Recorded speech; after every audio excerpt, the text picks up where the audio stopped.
ఏందనో మామా 2024 ఎలాగో బాగుపడలేకపోయినా 2025 అన్నా బాగుపడే ట్రై చేస్తారా మామా? నువ్వు మారుతావు. అది అయ్యే పని కాదురా మామ.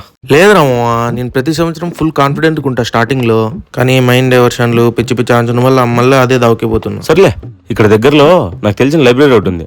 అక్కడ నీ ప్రతి ప్రశ్నకి ప్రతి సందేహానికి సమాధానం దొరుకుతుంది. వస్తావా? సరే వెళ్దాం పోదరా. ఏం రా ఇక్కడ తీసుకొచ్చావు? రారా చెప్తా. ఏరా లైబ్రరీని గుడికి తీసుకొచ్చావు? రే, ఇది గుడి మాత్రమే కాదురా, లైబ్రరీ కూడా. లైబ్రరీలో కొన్ని వేల పుస్తకాలు ఉంటాయా? ఉంటాయి. వాటన్నింటి చదివిన రాని జ్ఞానం ఈ ఒక్క పుస్తకం చదివితే వస్తుంది.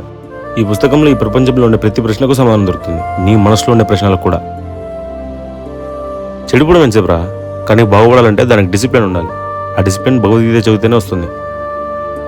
రేమో కృష్ణుని నమ్మి ఒక్కడుగే చూడు, ఆయన నీకోసం 100 అడుగులు వేస్తాడు.